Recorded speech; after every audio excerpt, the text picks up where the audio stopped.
2. Check 1, 2. Okay, guys. For those of you who weren't at the meeting tonight, I want to discuss a new strategy that the whole office will be participating in. I read everybody well, let me see if I can pull it up here. Seth Godin is a guy that I read his blog every day. There it is. So what I did is I printed this blog that he sent me. It's very, very short. I'm going to read it to you. Falling down the quality abyss. Attention stops being paid, compromises are made, and quality goes down. Expectations are not met, therefore expectations are lowered. Customers then drift away. Budgets are cut because there are fewer customers. Quality erodes even more because there's less to spend and employees care less. Repeat. The alternative is the quality ratchet. When we overfocus on quality, expectations go up, and sales rise as a result of word of mouth and customer satisfaction. More money is spent on quality. Repeat. Often, organizations don't realize that they're falling down the abyss until extraordinary efforts are required to make the difference, but it's always easier to fix it today than it will be tomorrow. Here's the hard part. You don't fall down the abyss all at once. You compromise, you cut corners, you don't bring as much to your work, and nothing bad happens at first, so the feedback loop is then broken. Working your way back out works the same way. You work harder, you raise your standards, you invest, highlight you invest, and nothing good happens at first. The challenge is to have the guts to care about, or care even when you're not apparently rewarded for caring. So I've been thinking about this a lot. I think one weak point that our office has are our signs. Now, they're great at face value. They got your name, your number, your email. I think they work great because we have a high ratio of selling our own listing. However, I think the way they look in the snowbanks after a while, and even with our metal stakes, I think they get ruined far too easy and they get crooked far too easy.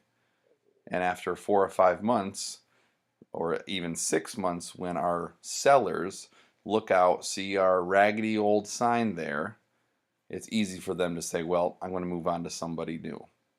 And that's just one reason. So I'm therefore making a new strategy among the office for us to have lawn post signs. And we are hiring a service to do so. Okay? So, as you can see here as the example, the post sign with the service of installing and removing these signs. Here's the advantages. We upstage the competition. With Keller Williams buying McKinney, you know they're going to start making a marketing splash. I want to counteract that by having every agent with every listing that we have at X Realty Homeward Bound have a bigger splash. Okay? Realty USA, McKinney, and Warren all have cheaper signs just like us. Sabaras are the only signs that are on posts. Okay? Upstaging the competition is something that we need to do. You know, I drove up Jensen Road all the time and saw my father's $490,000 listing, beautiful listing, and I saw his raggedy sign there, crooked with a little flag on it, and it was kind of depressing. I saw that 4 or 5 times, and it doesn't matter because you know what, the house sold. So Bob, does it really matter what the sign looks like to sell the house? Well, evidently not, but it's the way it looks to every person that drives up Jensen Road with a $500,000, $200,000, or $90,000 house. Upstaging the competition. We have to have more prestigious look for our listings. Okay, our signs are just not cutting it, especially in the snow in the winter. An advantage to having a sign service, which I'm going to explain in a minute, is we're going to store your signs for you. You don't have to keep them in your car, in your house, or your office, or the office. No more heavy frames or the stakes that really only have one listing life because you stick them in the ground and they're done after that. You know, your sellers take your sign out to mow the lawn and they can't pound it back in as much, and then it becomes worthless and crooked. It extends the sign life. You don't have to buy signs as much as you would before. because they're going to be hanging, staying out of the elements, the mud, the grass, the snow. Doesn't vary in snowbanks.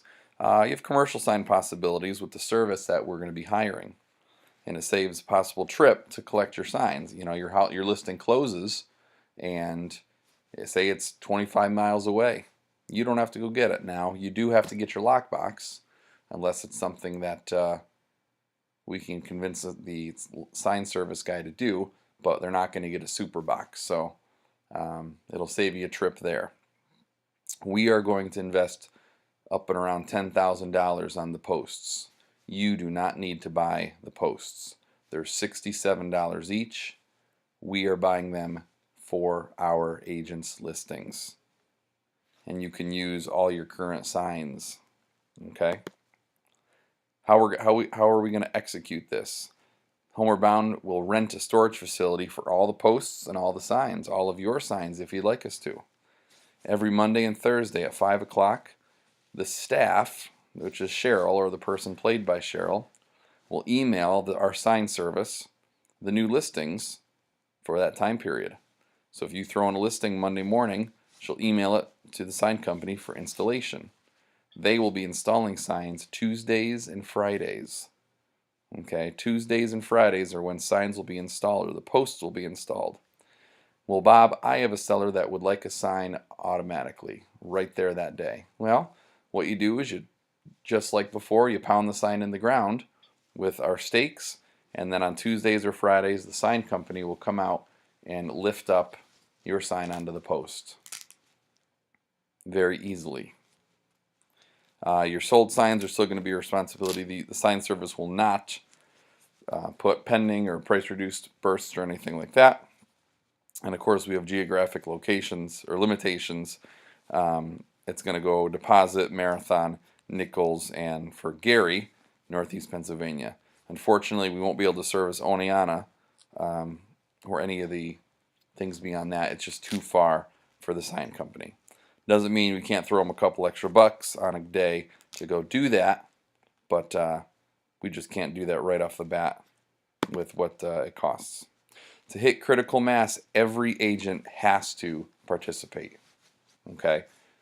It's not just going to be Dad and Donna and me, or Dad and Dave and me. It has to be everybody to hit critical mass. Any listing that is sign worthy, which is pretty much all of them. There are going to be some exceptions, some foreclosures, of course. You know, the multifamilies that the tenants don't want the sign out, or the owner doesn't want the sign out because of he doesn't want his tenants to know, or you know, your typical, you know, small lots and things like that. I think the land's a great idea because I lose the sign because people come and take it. They're very much less likely to take one of your signs if it's on a post. Sometimes if you need to, you know, nail a sign against a tree or something, that's fine. But come to me with all special circumstances, and I'm going to give you the yay or nay. But I am going to be treating everybody equally. So no special treatment if it's typical that a sign's not there. Like some of the listings that they don't allow signs, some of the townhouses. My buddy Derek, who I played golf with out in at convention, he lives in a suburb of Boston. He's got 2 brokerages, about 125 agents. He charges $175 per deal, whether it's a buyer or seller side.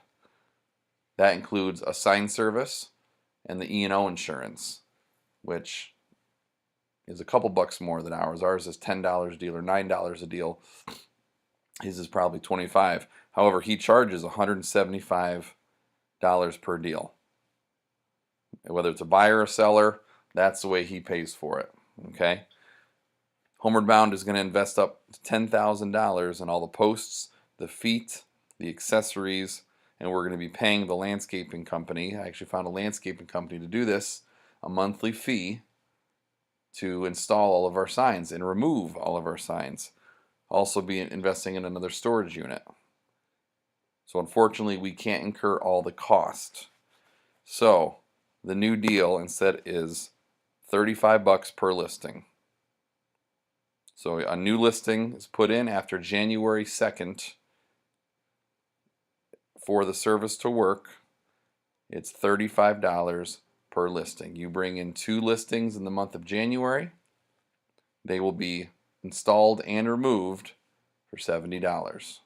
Okay, it's not per month, it's just every time you get a new listing, you'll be billed $35, and it will be a one-time per listing fee, and we're going to bill once a month.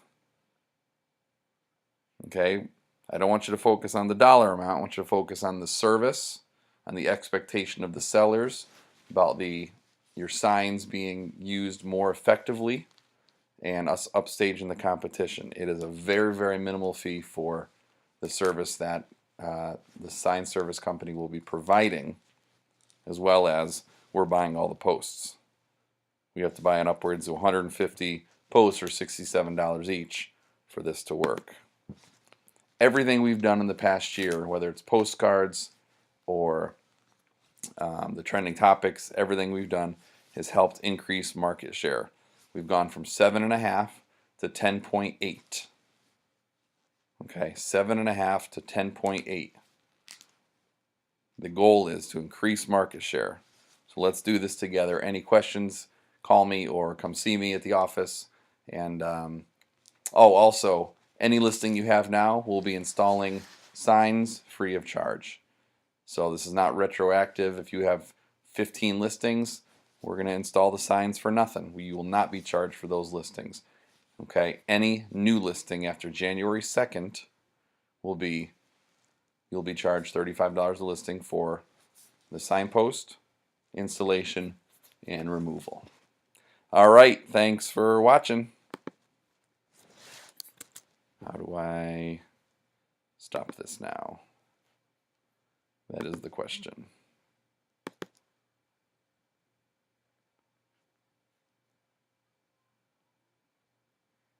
I don't know how to stop it.